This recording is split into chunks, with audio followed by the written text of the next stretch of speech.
सकाळची उघडीप बघून भाऊसाहेब, सूरजमल जाट, शमशेर बहादर, यशवंतराव पवार, मल्हार बाबा साड्या पतकानिशी बाहेर पडले. आगीमागे सेवक धावत होते. खाशांच्या डोईवर छत्री धरण्याचा प्रयत्न करीत होते. सकाळी उघडलेला पाऊस अचानक सुरू झाला. रपरप आवाज करून थेंब बरसू लागले. डोईवरच्या छत्र्या तुकड्या पडल्या. सारे खासे भिजून चिंब झाले. भरजरी अंगरके अंगाशी चिकटले. घोडी सुद्धा पाण्याने निथळू लागली. आधीच साऱ्या आसमंतात पाणीच पाणी झाले होते. भुसभुशीत ओल्या मातीत घोड्यांचे पाय गुडघ्यापर्यंत शिरत होते. नदीकाठची पाणस्थळ जागा एखादे छोटे मोठे डबके लागले की काही जागी घोडी छाती इतक्या पाण्यातून हातभर लांब जिवा बाहेर काढून पुढे सरकत. एका उंचवट्याच्या जागी भाऊसाहेबांनी चंद्रसेन उभा केला. त्याच्या अंगाला घासून थोडक्या जागेत बाकीच्या खाशांची घोडी उभी राहिली. समोर दूरवर पसरलेली विस्तीर्ण यमुना भाऊसाहेब बघू लागले. म्हणाले, राजेसाहेब, एखादी होडी अगर नाव या परिस्थितीत पल्याड जाईल का? भाऊसाहेब, गेल्या आठवड्याभरात एकही नाव पल्याड गेली नाही. या पाण्याच्या वाहत्या पर्वतावर नाव घालायला कोणाला आपला जीव नकोसा झाला आहे? मागच्या 4 दिवसामागे एका दुसरा सांडणीस्वार बातमीपत्रे घेऊन आल्याड पल्याड ये जा करायचा, पण या 4 रोजात कोणी सांगड बघितली नाही. यातून एखादा गेला तर हमखास जलसमाधीचा योग. पल्याडचा आपला मुलूक काय म्हणतो? दुरानिशी जेवढी टक्कर द्यायची तेवढे आम्ही देत आहोतच. आमचा रामगड सोडून गिलचा जेव्हा अनुपशेरी गेला तेव्हाच आमच्या पथकांनी रामगड सर केला. गेल्या सप्ताहापूर्वीच यमुनाकाठावरचा अब्दालीचा दाब कमी झाला. तसे आम्ही 2000 निधड्या छातीचे शिपाई नावातून पल्याड धाडले. उभ्या पावसात आसपासची सारी ठाणी आमच्या बहादुरांनी सर केली. राजेसाहेब, दक्षिणेत आणि उत्तरेत केवढा दांडगा फरक हा. भाऊसाहेब म्हणाले, तुम्ही मंडळीने आमच्या मोठ्या नद्या बघितल्या की म्हणाल कोणत्या नदीला हे ओढे मिळतात. आम्हाला मात्र तुमच्या नद्या ह्या नद्या नसून फुटून वाहणारे समुद्रच भासतात. एवढे आमच्या अजिंक्य फौजा, पण तुमच्या नद्या आड आल्या की आम्ही सारे बिनपायाचे होतो. भाऊसाहेब सर्वांसोबत नदीकाठचा काठ तपासू लागले. आजूबाजूला नावा किती आहेत आणि याही स्थितीत पलीकडे जाता येईल का याचा वेध घेऊ लागले. उत्तर हिंदुस्थानात भाऊसाहेबांना कोणीही साथी उरला नव्हता. त्या जाटवाड्याचा राजा सूरजमल आपणहून भाऊंच्या सायाला धावला. याचा भाऊसाहेबांना आनंद वाटत होता. मथुरेच्या आसमंतात जाटवाडा पसरला होता. उत्तरेस खुद्द दिल्ली शहराची हद्द, दक्षिणेस चंबळेचा किनारा, पश्चिमेला जयपूरची सीमा आणि पूर्वेला यमुनीची हद्द आणि मधल्या टापूत जाटवाडा. दक्षिणेतून जाणारा रस्ता चंबळेपासून ते दिल्लीपर्यंत संपूर्ण जाटांच्या प्रदेशातूनच जात होता. जाटाने भरतपूर, दीग, कुंभेर आणि रामगड ही ठाणी बंदिस्त करून घेतली होती. जाट राजे स्वतःला यादववंशी समजतात. मथुरा, घोघाट, द्वारका ही पवित्र स्थळे म्हणजे जाटवाड्याचा अभिमानच. जाटांचा आद्य पुढारी गोपाळ जाट याने औरंगजेबाशी कैक वर्षे सामना दिला. औरंगजेबासारखा कडवा आणि धर्मवेडा राज्यकर्ता शेजारी असतानाही जाट राजाने बंडाचा झेंडा उभारला. औरंगजेबाने शेवटी त्याला मुश्किलीने पकडून ठार केले. नंतरचे भज्यसिंग जाटाचे बंडही त्याच्या वधाने शमले. बदनसिंग हा शूरराजा जाटकुळात जन्मला. त्यांनी आग्रा, मथुरा जिंकून स्वतः वजीरराज हा किताब धारण केला. बदनसिंगचा पुत्र सूरजमल विशेष पराक्रमी निघाला. त्याने भरतपूर जिंकून तिला आपली राजधानी बनवली. सूरजमलचा पिता बदनसिंग याला 300 बायका आणि 26 औरस पुत्र होते. सर्व राजकुमारात सूरजला मानाचे स्थान होते. ते त्याने आपल्या हिकमतीच्या बळावर सिद्धही करून दाखवले होते. दक्षिणेतून निघताना जाट कितपत वळणावर येईल याची भाऊसाहेबांना शंका होती, पण बदलत्या राजकारणात मराठ्यांशी हात जुळवणी करण्याशिवाय जाटांना गत्यंतर राहिलं नाही. अब्दालीने गेल्या स्वारीत मथुरा, वृंदावनची बेसुमार लूट करून जाटांच्या श्रीमंत मुलकाची वाट लावली. सोन्यासारखा मुलूक बेचिराग झाला. यावेळीही अब्दालीने जाटांना मोकळे सोडले नाही. जाटांचा अलीगड, रामगड किल्ला पहिल्या झटक्यातच अब्दालीच्या फौजांनी सर केला. यमुना पारची जाटांची सारी ठाणी ओढून बेचिराग केली. जडजिवायराच्या आशेने कोणीही परदेशी घुसखोर हिंदुस्थानात घुसला तर त्याला जाटांवर स्वारी करण्याविना गत्यंतर नव्हती. खुद्द दिल्ली शहर धुवून लुटून मोकळे झाले होते. आजूबाजूच्या छोट्या छोट्या जमीनदाराकडे किती साहेबच लांबणार. सुजावर धाड घालावी तर त्याचा मुलूक दूर, उलट जाटांचा मुलूक दिल्लीला लागूनच. दिल्लीकरांनी यमुनेत धुवायला आणलेली घोडी पलीकडच्या काठावर घुसून जाटांच्या पिकातील कणसे ओढायची, तर धोबी दिल्लीकरांची वस्त्रे जाटल्याच्या कुंपणावर वाळत घालायची. एवढा जाट जवळचा. भाऊसाहेबांनी हिंदुस्थानी राजवाड्यांशी स्नेह साधायचा यत्न जारीने चालवला आहे या वार्ता अब्दालीस मिळत होत्या. म्हणूनच त्याने आता सूरजमल जाट गळाला लागण्यासाठीचा शर्तीचा प्रयत्न चालवला होता. पण जाट सावध होता. अब्दालीला मिळून उपयोग नव्हता. आनंदात 4 दिवस शाही पंक्ती झोडायला मिळतील, पण शेवटी साऱ्यांच्या खाण्याची, घासदाण्याची व्यवस्था त्याच्यावर सोपवली जाईल. एकदा अब्दालीकडून तोंड पोळल्यावर ताक फुंकण्याची त्याची इच्छा नव्हती. त्यात नजीब खान सोबत होता. तो जाटांच्या सर्वांगाचे लचके तोडून अब्दालीची आणि आपल्याही तुंबड्या किंवा कशा भरेल याचा नेम नव्हता. एकूण हात दाखवून अवलक्षण ओढून घेण्याची जाटांची इच्छा नव्हती. गेल्या 4 महिन्यात जाटांचा मराठ्यांशी चांगला स्नेह जुळून आला होता. कुंभेरीच्या वेड्याच्या कडू आठवणी दोन्हीकडून एवढ्यात विसरल्या जातील ही अपेक्षा नव्हती. राजपुतान्यात अब्दालीकडून पाठलागाचा यत्न झाल्यावर मल्हारबाबा होळकर आणि जनकोजी शिंदे जाटांच्या आश्रयाला गेले होते. जाटाने आणि विशेषतः त्याची आवडती राणी हंसिया हिने त्याचे क्षेमकुशल आत्मीयतेने पाहिले होते. विशेषतः दत्ताजीच्या अभागी भगीरथीची सेवा हंसियाने काळजीपूर्वक केली होती. सदा हसतमुख राहणारी ती हंसिया असेच तिचे नाव पडले होते. दानशूर, कनवाळू तशीच चतुर राजकारणी स्त्री होती. कुंभेरीचा वेडा उठना तेव्हा तिने सूरजमलला जयाप्पा शिंदेकडे दूध पाठवून वडील बंधू मानून त्याला वश करण्याचा सल्ला दिला होता. शिंदे होळकरात ही फूट पाडण्याचे चातुर्य तिने दाखवले होते. भरतपूर प्रासादात तिने मराठा खाशांची केलेली व्यवस्था बघून मल्हारबाबा म्हणाले होते, ही पोर जाटांची सून आहे हे सांगून पटणार नाही. उलट टोपपदरी लोगड्याचा पदर सावरीत पाहुण्या रावळ्यांची सोय बघणारी ही अस्सल मराठी सूनबाई दिसते. दक्षिणेतून येणाऱ्या फौजा जाटवाड्यातून जाता जाता पिकांचं आणि प्रसंगी गावांचंही नुकसान करीत जायच्या. तुम्ही माझ्या मुलकाला उपद्रव करू नका. तुम्हाला लागेल तो घासदाणा चंदीचारा मी पुरवतो असे खलिता सूरजमल्ले भाऊसाहेबांना धाडला होता. पाठोपाठ घासदाण्याच्या चीजवस्तूच्या गोणी भरलेले गाडे भाऊकडे रवाना झाले होते. जाटांच्या या अवदार्याची किंमत ठेवायचा भाऊसाहेबांचा निश्चय होता. म्हणून तर त्यांनी जाटांच्या मुलकास उपद्रव करू नका, आगी लावू नका, पारिपत्य केले जाईल असा फतवा फौजेत पिटवला होता. हा स्नेह येत्या लढाईत चांगला उपयोगी पडेल ही भाऊसाहेबांची अटकळ होती. म्हणूनच त्यांनी 2 पावलं सामोरं होऊन जाटांचं स्वागत केलं होतं. उभ्या आडव्या पिळदार बांध्याचा भोकरासारखा डोळ्यांचा जाडजूड मिशाकल्यांच्या जाटराजा आपल्यासोबत पावसातून फिरताना बघून भाऊसाहेबांचं मन भरून येत होतं. दिल्लीचा माजी वजीर गाजीउद्दीन आग्र्याच्या किल्ल्यात विसावा खात होता. इथे आल्या आल्या त्याला सर्दीचा झटका आला होता. म्हणून तो मखमली चादरी पांघरून खुशाल महालात विसावा घेत होता. भाऊसाहेबांनी विचारले, काय म्हणतात वजीर आलम? कशी तब्येत आहे वजीरांची? सर्दीचा जाच आहेच, पण स्वारी भारी खुशीत दिसते. आजवर त्या बिचाऱ्याची हेटाळणी झाली. त्या नजीबाला त्याने वाढवला. त्या नजीबानेच त्याचा कबिला लुटला. त्याची वजिरे केली. आता साक्षात भाऊसाहेब आले. वजिरी नाहीशी झाली तरी आपले नशीब जोरावर आहे म्हणून स्वारीला उकळ्या फुटतायत. सूरजमल बोलला. उकळ्या फुटणं शक्य आहे, पण ज्या गांभीर्यानं राज्यकारभाराकडे बघावं ते गांभीर्य तुमच्या दोस्ताकडे दिसत नाही. उलट 2 बादशहांना कपटाने ठार मारणारा अब्दाली आला या कल्पनेनं वजीर असून दिल्ली टाकून पळणारा कपटी आणि पळपुटा वजीर म्हणूनच त्याची छीतू केली जाते. आपण म्हणतात ते ही रास्त आहे, तो तसा आहेही. पण भाऊसाहेब, मला वाटतं आपल्यासारख्या थोरा मोठ्यांच्या सहवासात सुधारेल तो हळूहळू. अगदी बरोबर, गंगोबा तात्या बोलले. गंगोबा, तुम्ही न बोलता नीट चला. तुमचा घोडा चिखलात भिजतो आहे. अडकून बसाल आणि आम्हालाही अडकवाल. भाऊसाहेबांनी इशारा दिला. एका उंचवट्याच्या जागी सारी घोडे आली. भाऊसाहेब बोलले, शमशेर. जी भाऊसाहेब. यमुनीच्या या काठावरच्या सर्व नावा बघा. आता पावसातून उलट्या प्रवाहानं दिल्लीकडे नावा नेणं खूप अवघड आहे. नदीतल्या नावा काठावर काढणंही तितकंसं सवगड नाही. पण जेवढ्या नावा काठावर काढता येतील तेवढ्या काढा. रस्त्याने दिल्लीकडे चालवा. मथुरेपासूनच्या तर दिसतील तितक्या नावा नदीकाठांना आस्ते आस्ते दिल्लीकडे आणा. तुमच्या सोबतीला मर्द यशवंतराव पवार आणि दमाजी गायकवाड येतील. तुम्ही तिघांनी नावा जप्त करा. नावाडी शोधा आणि दिल्ली शेजारी संचय करा. यमुनीचे या काठाचे सारे घाट तपासा. वाटा चोरवाटा रोखून धरा. भाऊसाहेब एक एक हुकूम सोडतील तसे सारे खासे सरदार जी करून तामिलीच्या तयारीला लागले. भाऊंचा एकाएकी बदललेला नूरसूर बघून सूरजमल जाट बावरला. मल्हारबाबाही चमकले.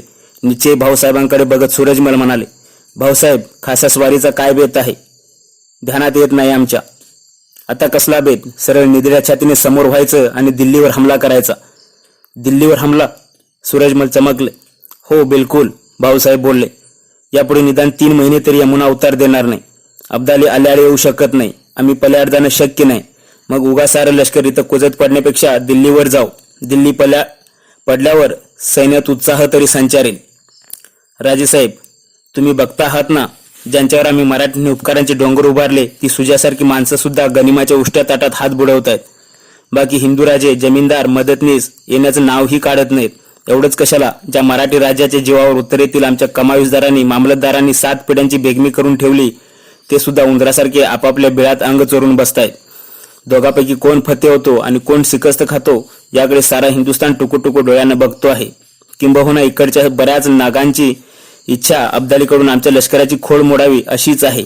अशा स्थितीत आम्ही यमुनेच्या अवताराची वाट बघण्यापेक्षा दिल्लीचा रस्ता आम्हाला खुणावतो आहे. येत्या 15 आठवड्यात दिल्लीवर जरीपटका फडकवण्याची आमची तमन्ना आहे. भाऊसाहेबांच्या वीरसरयुक्त भाषणाने सारे खाशे फुरफुरल्यागत करू लागले. सूरजमल गोंधळला. तो म्हणाला, भाऊसाहेब, लहान तोंडी मोठा घास घेणं बरं नव्हे.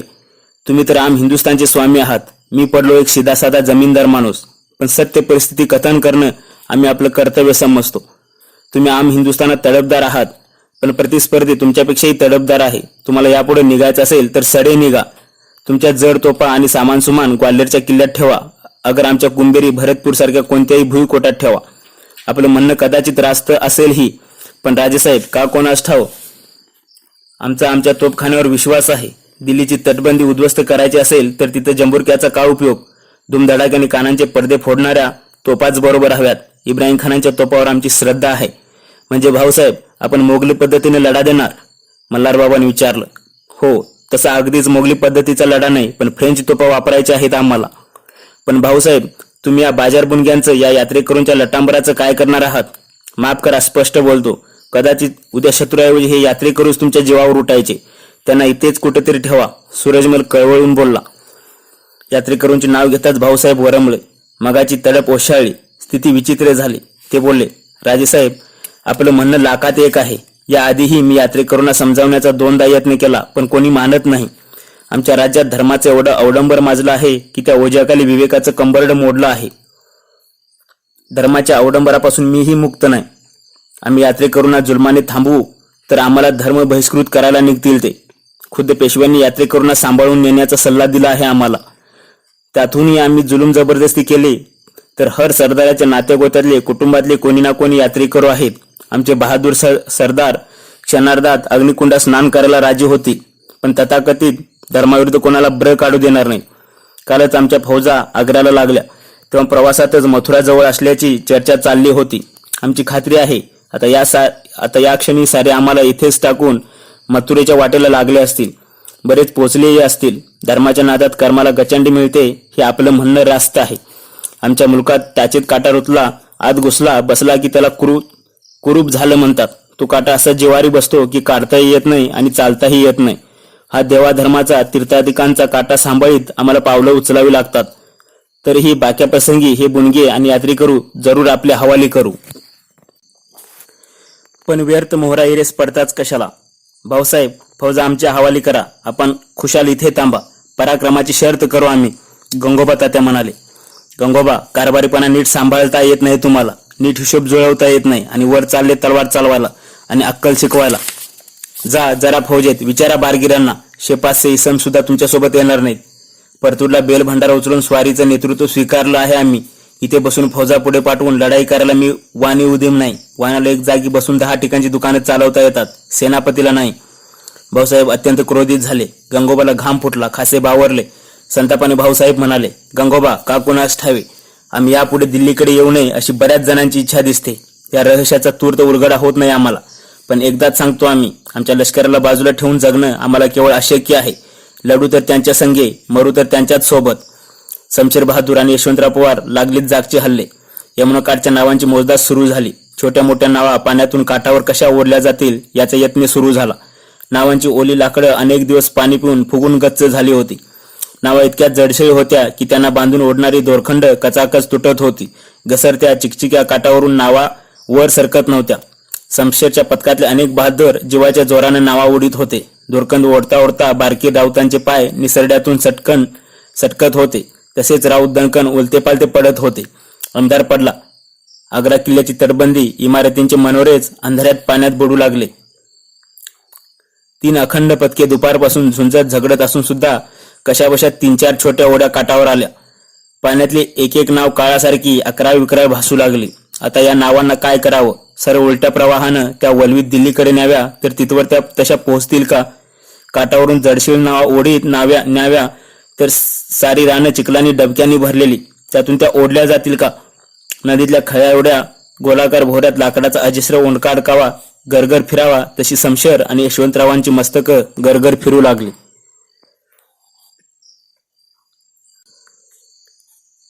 गंगेच्या पूर्वाकाठाला उंचवट्याचा भाग बघून अब्दालीने डेरे दिले होते.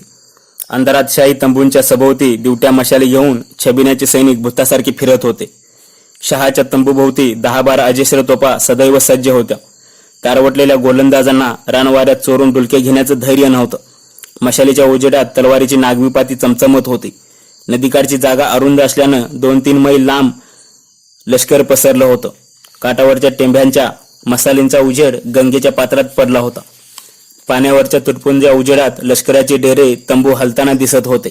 लष्कराच्या भोवती शहाने कडेकोट बंदोबस्त ठेवला होता. अमिरी लष्करी शहा पसंद खान हा लष्कराचा उपसेनापती होता. त्याच्यावरच शहाने छबिन्याची व्यवस्था सोपवली होती.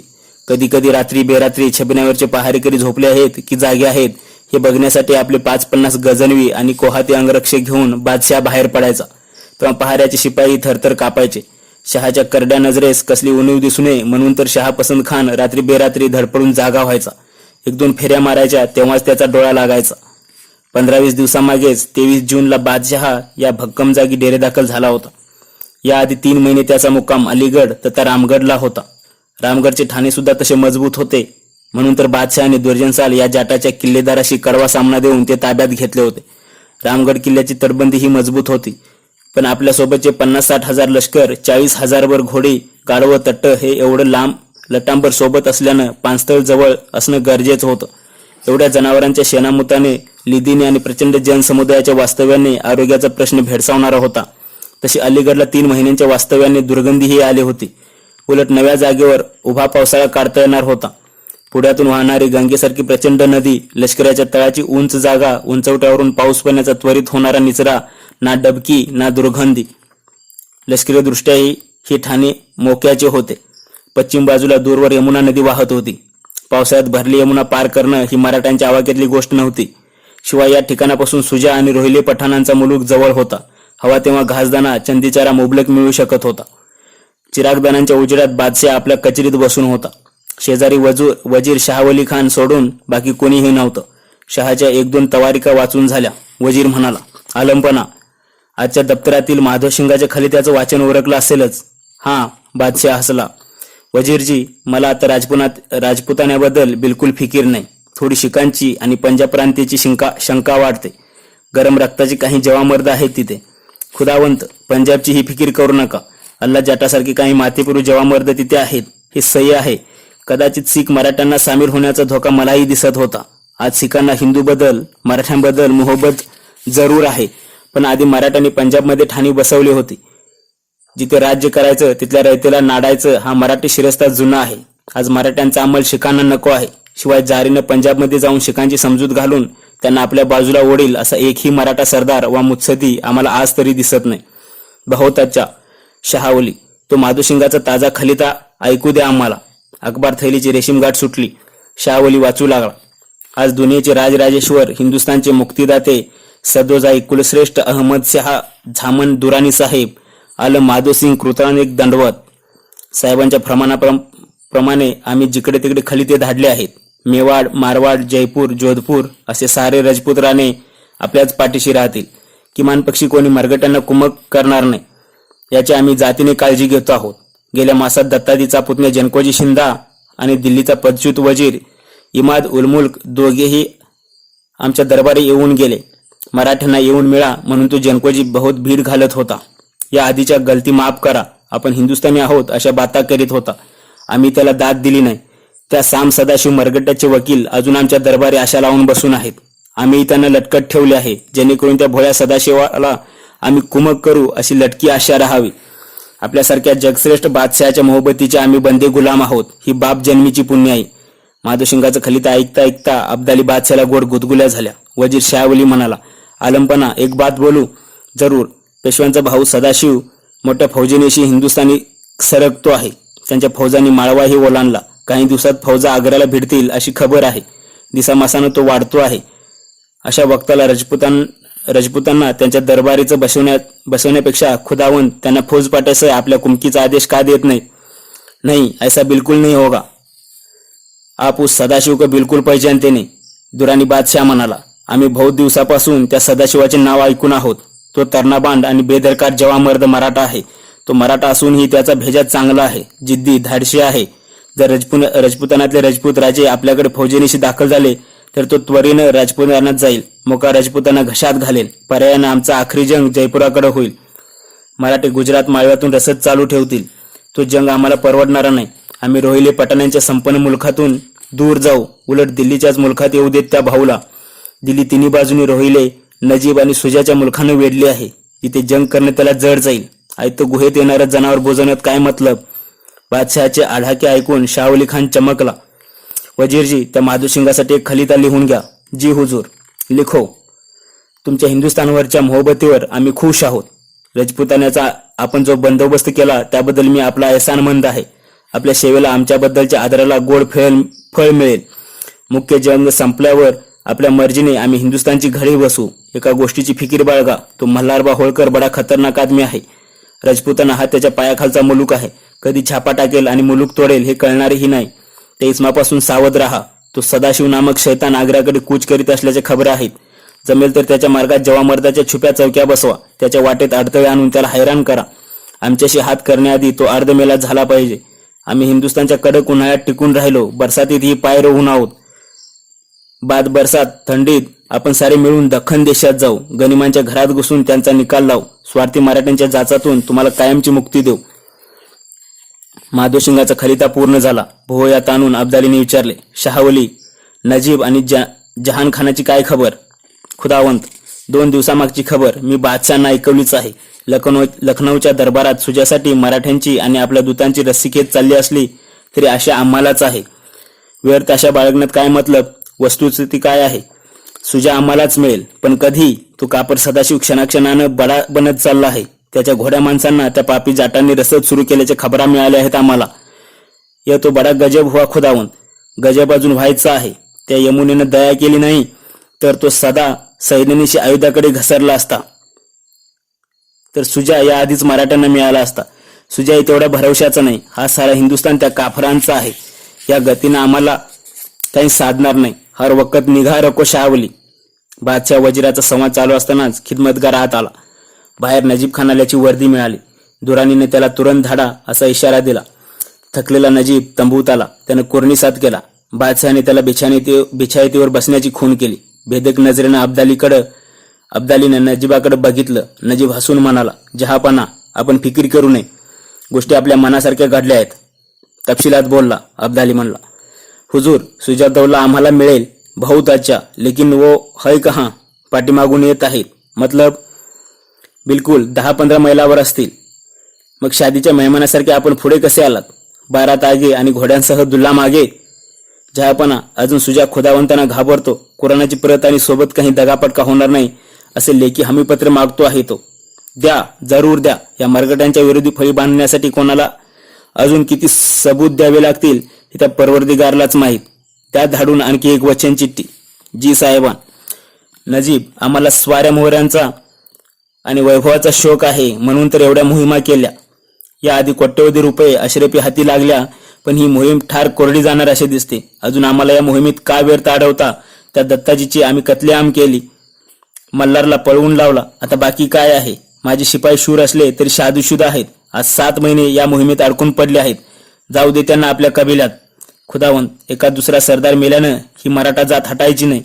आपल्या गैरहजेरीत आमची अवस्था कंबरमोडक्या हत्तीसारखी होईल. आपण अशरफीची घास देण्याची बिलकुल फिकीर करू नये. कोणताही हुकूम व्हावा त्याची तामिली होईल. मोहीम खतम होईल तेव्हा आम्ही हिंदुस्थानी अफगाण मिठाला जागू. अशरफीच्या गोणी भरू. हिरा सोन्याची खैरात करू. नजीब, अजून तुमच्यावर आमचा थोडा भरवसा आहे. फक्त ऐन वक्ताला दुसऱ्यांची घरे दाखवून हात वर करू नका म्हणजे झालं. 18 जुलै 1760 अब्दालीच्या लष्करात आनंदी आनंद पसरला होता. विनापरवाना वाद्य वाजवायला बंदी घालणाऱ्या बादशहानं आज साऱ्यांना खुली परवानगी दिली होती. शहादणी वाजत होते. करणे, ताशा, ढोलक्यांचा जोर होता. कधी नव्हे ती कव्वालांची लष्करात गर्दी झाली. आज दुपारी दरबार भरणार होता. दरबारात अयोध्येकर सुजादौलाचं भव्य स्वागत होणार होतं. सुजाच्या स्वागतासाठी 5 मैलांवर नजीब खान आणि त्याच्या मागे 3 मैलांवर अब्दाली पुत्र तैमूर खान उभा होता. अलिप्तता सोडून शेवटी कोणत्या तरी पक्षाला आपण मिळतो आहोत या कल्पनेनं सुजादौलाला हलका झाला होता. दुराणीच्या लष्करात इमानीतबारे वागवलं जाईल अशी दुराणी बादशहाच्या मयूर चित्रांकित सिक्क्याची हमीपत्रे सुजाला लाभली तेव्हा त्याला हायसे वाटले. फैजाबादेतून बाहेर पडताना त्यांनी 10 वेळा विचार केला होता. आपल्यासोबत 4000 धाडशी स्वार आणि 20 शेलक्या तोप्यांची गाडी घेऊन तो दुराणीकडे चालला होता. एकदा दुराणीला मिळायचा मनसुबा नक्की झाल्यावर भविष्यात कोणकोणत्या संकटाशी सामना द्यावा लागणार, मराठ्यांची संगत सोडणं एवढं सोपं आहे का न जाणू मराठे शूर धाडशी आहेत. त्यांनी भरली गंगा यमुना ओलांडली तर आपण इकडे दुराणीच्या दरबारात आणि मराठ्यांच्या तोफा आपल्या राजवाड्याच्या तटबंदीला भिडलेल्या. सुजाचे मन सारखे खात होते. आज दुराणी बादशाह हिंदुस्थानी आहे. परिस्थितीने मातबर ठरला म्हणून ही मजा. उद्या तो विलायतीला परतला तर मराठे आपला गळा मोकळा सोडतील. मराठ्यांचा संभाव्य धोका ध्यानी घेऊन सुजाने आपल्या राज्याच्या पश्चिम सीमेवर ठिकठिकाणी चौक्या वाढवल्या. पुत्र मिर्झा अमानी असफ झवला आणि मित्र राजा बेनी बहादर यांच्या हुकमतीत अयोध्येची मुख्य फौज सोपवली. जागता पहारा ठेवण्याची फरमाने सोडली. मातोश्री बेगम सदरुनिसाला राजकारभारावर कडी नजर ठेवण्याची इशारत दिली. खजिन्याची व्यवस्था लावली आणि मगच सुजाची घोडी फैजाबादच्या वेशी बाहेर पडली. अनूप शहर दृष्टिक्षेपात येण्याआधीच सुजाची नजीब खानाशी गाठ पडली. अंबारीतून सुजा खाली उतरला. अशरफी आणि गुलाब पुष्पांनी गुंपलेली माला नजीबानं सुजाच्या गळ्यात घातली आणि त्याला कडकडून मिठी मारली. नजीब ओरडला, नवाब साहेब रूपी चांद आणि दुराणी बादशाह रूपी सूर्य, या चांद सूर्याच्या प्रकाशात आम्ही हिंदुस्थान उजळून टाकू. मराठ्यांना मृत्यूच्या अंधाऱ्या दाढीत कायम चलोटू. 3 मैलांवर तैमूर खानाने हर्षभरीत होऊन सुजास आलिंगन दिले. दारुकामाचा धडाका उडाला. लष्कराच्या जवळ सुजाची पथके येतात बादशहाच्या हुकमानं 2 अजस्र तोफांना बत्ती देण्यात आली. हारतुऱ्यांच्या संगतीनं उंची दारुकामाच्या आतिषबाजीत आणि गुलाब अत्तरांच्या सुवासात सुजाने दरबारात प्रवेश केला. त्याच्या आगमनाने बादशहाच्या तंबूवरचा सुवर्णकश लाजून चूर झाला. सारा दरबार रंगभरा दिसत होता. कनातीला लागून रेशमी जरतारी वस्त्रे सोडली होती. मखमली बिछायतीवर अब्दालीचे खासे सरदार स्थानापन्न झाले होते. वजीर शाहवली खान, सेनापती जहान खान, अमीरी लष्करी शहापसंद खान, सरदार नरुउद्दीन बरकुरदार खान, अब्दुल्ला खान, सादुल्ला खान, दुंदे खान, अहमद खान बंगश असे देशी आणि विलायती सरदार दरकदार उंची पोशाखात हजर होते. सुजा मिळाला म्हणजे मराठे संपले. आपण आखरी जंगात कामयाब झालो हाच भाव साऱ्यांच्या मुद्रेवर दिसत होता. सुजा जवळ येताच प्रफुल्लित अब्दालीने आओ मेरे बेटे म्हणून सुजाला दृढ आलिंगन दिले. सुजाने ही दुराणीला मिठी मारली. आणखी 2 तोफा धडाड कडाड करून गरजल्या. मंगलवादी वाजली. मुख्य दरबार सुरू झाला. अब्दाली सुजावर बेहद खुश होता. आपल्या आसनाशेजारी त्याने सुजाला बसवून घेतले. अब्दालीने त्याला कमखब मखमल बनात अशा उंची भरजऱ्याची कपडे तागे भेट दिले. 1001 अशरफींची माळ त्याच्या कंठात घातली. रत्नजडीत कट्यार तलवार ही पेश केली. शिवाय एक गजरा ही भेट दिला. आजवर दुराणी बादशाने एवढे शाही स्वागत दुसऱ्या कोणाचेच केले नाही असे इराणी कंदाहारी शिपाई एकमेकांच्या कानात सांगत होते. बादशाह धीर गंभीर आवाजात म्हणाला, मी आजवर तैमूर हाच एक माझा शहजादा मानत होतो, पण मला उशिरा प्रचिती आली. मला अजून एक हिंदुस्थानी बेटा आहे ज्याचं नाव सुजादौला. अब्दालीच्या उद्गाराशी सरशी सारा दरबार वाह वाह क्या बात है करून दाद देऊ लागला. बादशहाने सुजाला फर्जंद खान हा किताब पेश केला. बादशहाच्या या सत्काराने सारा दरबार अवाक झाला. अब्दालीच्या समोर सुवर्ण ताटात मखमलीआड कोणती चीज वस्तू ठेवली आहे याचा तपास कोणालाच लागत नव्हता. सारे त्या न देखल्या वस्तूबद्दल आपापसात कुजबुज होत होत. बादशाह उठला आणि बोलू लागला, हिंदुस्थानी आणि इराणी मर्द गाझींनो, भव्य इतिहासाची परंपरा असलेलं हिंदुस्थानचं तख्त आज रिकामं झाल्यासारखं वाटतं. आम्ही ज्या शाह आलमला आज हिंदुस्थानचा बादशाह घोषित केलं तो पटण्यापार बंगालाकडे वनवन भटकतो आहे, पण त्याचा साथी सोबती आज आपल्यात आहे. बादशाहने समोरच्या तबकातला हिरे मानके आणि पाचुनी जडवलेला शिरपेच बाहेर काढला. सुजाच्या मस्तकाकडे नेत तो म्हणाला, जेव्हा मर्द दोस्त हो त्या बनेल सदाशिवभावप्रमाणे मी सुजादौलाला खोट्या भुलीच्या चिठ्ठ्या देत नाही. हा शिरपेच कागदांचा नसून असल रत्नांचा आहे. त्या दरबारात आपण हा शिरपेच सुजादौलाला अर्पण करून त्याला हिंदुस्थानचे वजीर हिंदुस्थान म्हणून घोषित करूया.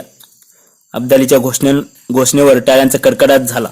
शहादाने शिंगे वाजली. सुजादौला बावरला. भांबावून त्यांनी नकारार्थी भाव केला. अब्दाली चमकला. सुजादौला बोलला, आलमपणा, वजिरीचा शिरपेच मला देऊ नका. का आमच्या हातून गलत बात घडते का?